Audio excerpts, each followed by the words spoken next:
2 years together, a $22,000 diamond bracelet ready. Then I heard her laughing about. At 43, I thought I understood the woman I'd been dating for 2 years. Victoria seemed like everything I'd been searching for: intelligent, ambitious, captivating in ways that made me want to be better than I was. But that night at her birthday celebration, as I stood in the hallway of one of Manhattan's most exclusive private dining venues, I discovered just how catastrophically wrong a successful man can be about someone he's planning to spend his life with. Let me paint you the picture of what led to that soul-crushing moment. Victoria's birthday wasn't just an event, it was practically a national holiday in her world. Every year since March, she'd start orchestrating this elaborate celebration that had to surpass the previous year's spectacle. This year, she'd chosen an exclusive murder mystery dinner experience at the Sterling Club, complete with professional actors, custom storylines, and a private dining room that cost more per hour than most people's monthly mortgage payments. She'd assembled her usual court of 22 friends, a carefully curated collection of socialites, influencers, and trust fund children who treated every gathering like an opportunity for their next Instagram story. These weren't people who'd ever shown genuine interest in getting to know me beyond my ability to facilitate their good times. To them, I was set decoration with a platinum credit card, useful for creating the backdrop against which they could shine. But I loved her, or at least I thought I did. So when she handed me a guest list that read like a who's who of Manhattan's most entitled 20-somethings and told me she'd already booked the venue, assuming I'd handle the $7,800 tab, I didn't hesitate. I wanted her to feel cherished, celebrated, absolutely radiant on her special night. The evening began with subtle warning signs that I chose to ignore. Victoria's closest friend, Anastasia, wouldn't make eye contact with me during cocktail hour. Her cousin Maximilian kept filming everything with an intensity that felt more predatory than commemorative, his phone constantly trained on Victoria and me with this expectant gleam in his eyes. Even stranger, Victoria herself seemed to be performing rather than celebrating, constantly checking her reflection in her phone camera, adjusting her designer dress, making sure her custom diamond tennis bracelet caught the light just right. I'd spent weeks selecting that bracelet, working with a private jeweler to create something uniquely hers. $22,000 for a piece that captured her sophisticated taste while subtly incorporating elements from places we'd traveled together. When I presented it to her that evening, she barely glanced at it before tossing the Cartier box aside and diving into gifts from her friends. The dismissal stung, but I rationalized it away. She was overwhelmed, excited, probably saving her real reaction for when we were alone. The murder mystery unfolded around us as we dined on Wagyu beef and aged champagne, but I found myself studying the dynamics at our table instead of following the scripted drama. Victoria held court at the head of the table, every gesture calculated for maximum impact, every laugh perfectly timed for when someone might be recording. Her friends hung on her every word, but there was something theatrical about their attention, as if they were all actors who'd rehearsed this scene before. Halfway through the main course, Victoria touched my arm with manicured fingertips and asked if I could retrieve her cashmere wrap from the coat check. "I'm getting chilly, darling," she said, but her tone carried an odd formality, like she was delivering a line she practiced. The request seemed simple enough, though something about the timing felt orchestrated. I excused myself and walked down the marble-floored corridor toward the entrance, my footsteps echoing in the elegant space. The Sterling Club's private rooms were separated by ornate wooden panels that prioritized aesthetics over soundproofing, and as I passed the adjacent dining room, I heard an explosion of laughter that stopped me cold. Victoria's laugh, that distinctive, slightly artificial sound she made when she was performing for an audience. What happened next shattered everything I believed about the woman I'd planned to propose to within the month. Through those thin walls, I heard Anastasia's voice, crystal clear. "Oh my God, what if he actually proposes tonight? Can you imagine?" The pause that followed felt eternal. Then Victoria's response came, delivered with a cruelty that still makes my hands shake when I remember it.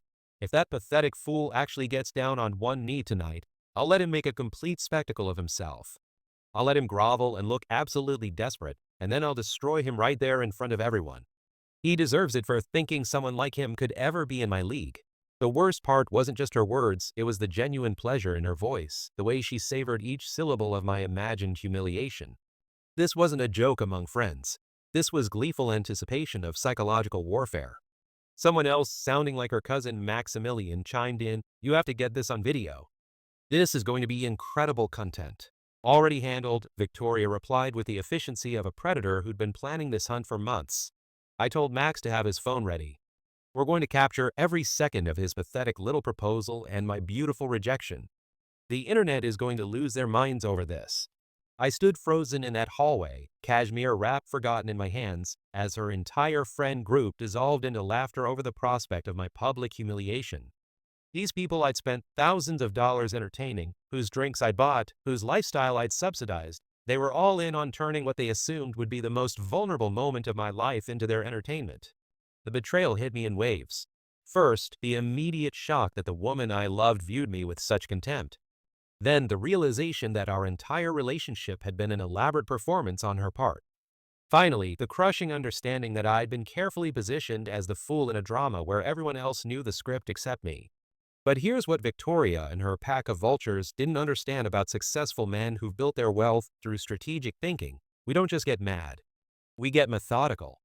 I returned to the dining room wearing the same smile I'd worn all evening, handed Victoria her wrap with a gentle kiss on her temple, and settled back into my chair to watch the rest of their performance with new eyes.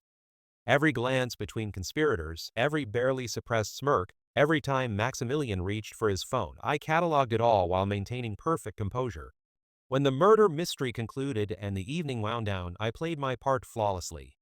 I settled the enormous bill without complaint, even when I noticed the friends had ordered several bottles of Dom Perignon that hadn't been part of our original arrangement. I smiled graciously as they posed for endless group photos, laughed at their inside jokes, and wished everyone a safe trip home. Victoria kissed my cheek as we parted ways in the parking garage. "Thank you for making this so perfect, darling," she purred, probably already imagining how the video of my supposed proposal would look on her social media. "See you tomorrow?" "Absolutely," I replied, and for the first time that evening, I was telling the complete truth.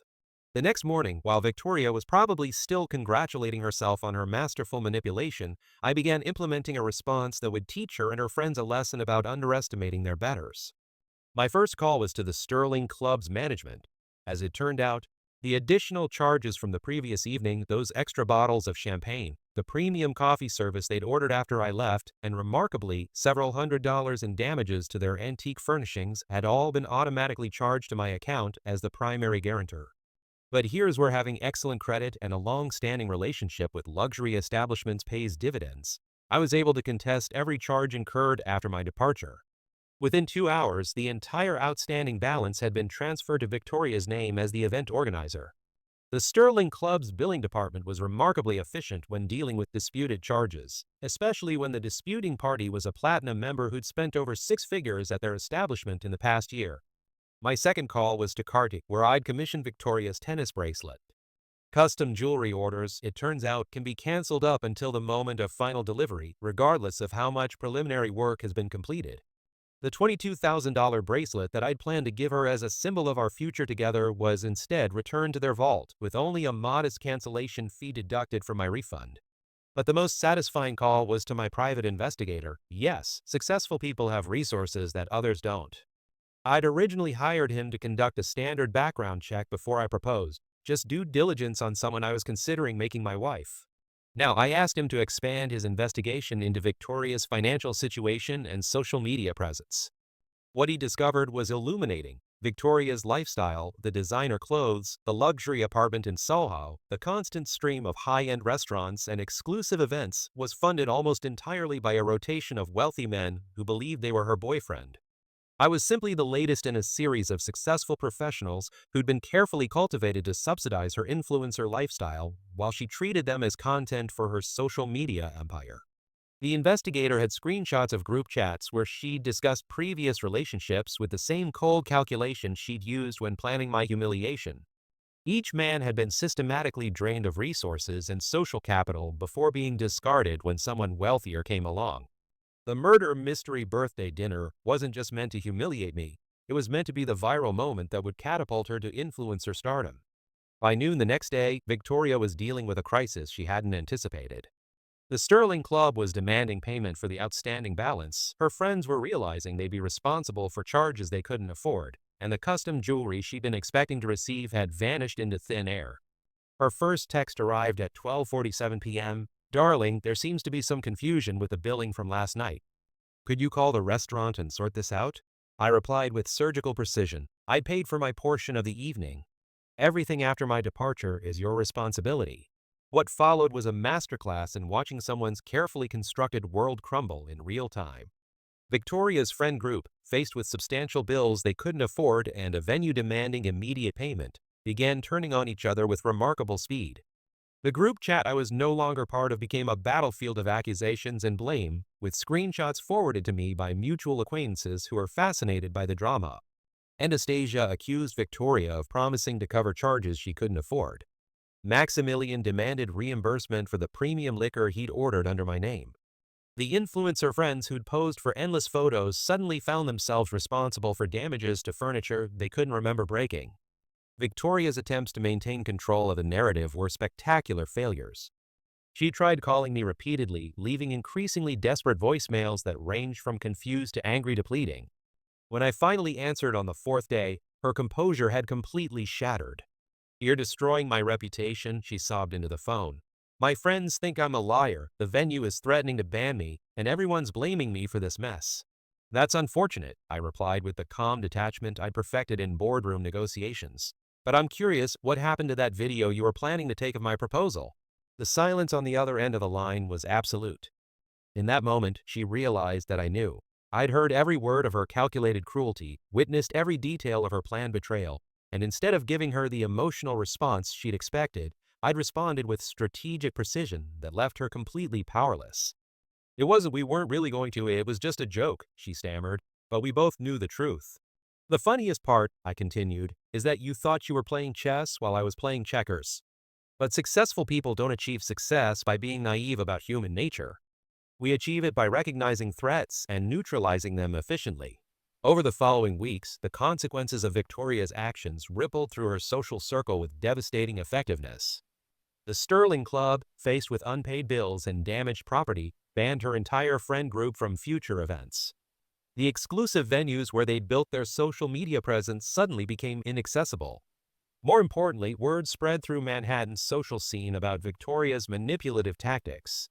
The wealthy men she'd been cultivating as her next targets received anonymous tips about her true intentions. Her influencer career, built on the foundation of appearing to live an enviable lifestyle, crumbled when she could no longer afford the venues and experiences that had given her content its appeal. The investigators' report proved invaluable in other ways too. Several of Victoria's previous victims reached out after learning about her patterns of behavior, comparing notes about her manipulation tactics and the financial damage she'd caused them. One gentleman, a hedge fund manager she'd dated the previous year, had been so grateful for the information that he'd recommended my consulting firm to several of his colleagues. 3 months after the birthday dinner that was supposed to mark the beginning of our engagement, I received a final message from Victoria. Not a text or a call, but a handwritten letter delivered to my office, the kind of gesture that suggested she'd exhausted all other options. In it, she confessed to everything. The planned humiliation, the video scheme, the way she'd viewed our entire relationship as a performance designed to extract maximum financial benefit while building her social media brand. She apologized with what seemed like genuine remorse, explaining that the consequences of her actions had cost her not just our relationship, but her entire social circle, her apartment, and her influencer career.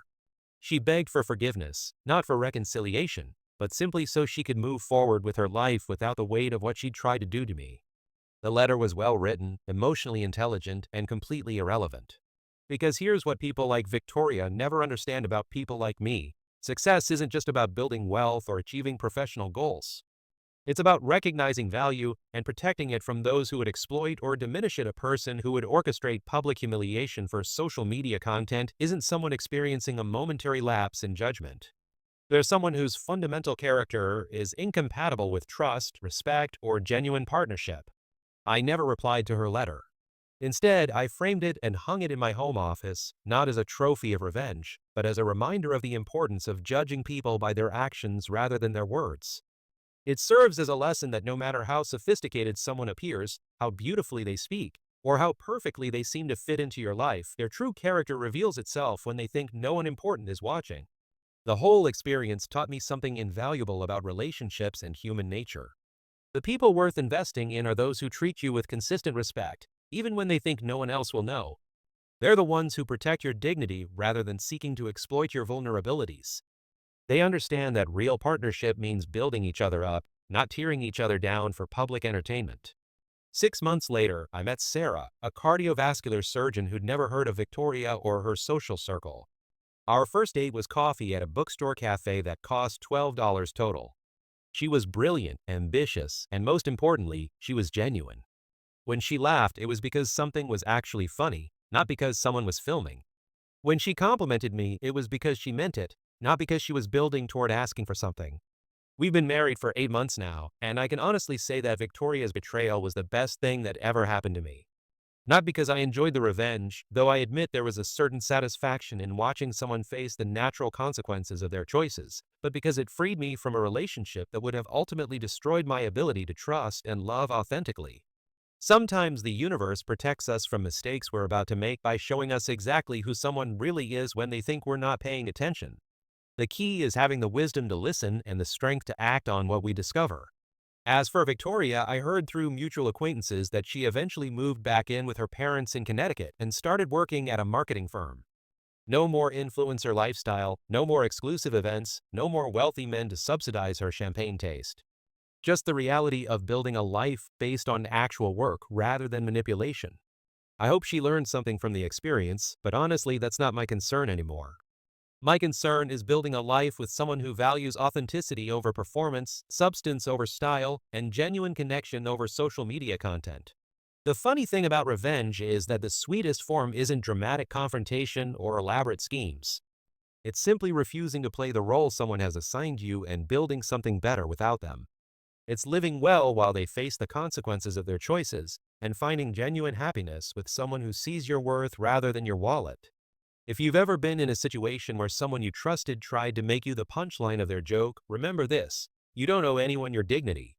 You don't owe them forgiveness just because they're facing consequences. And you certainly don't owe them the opportunity to hurt you twice. Sometimes the most powerful thing you can do is simply walk away and build something beautiful with someone who deserves it. That's not revenge, that's justice.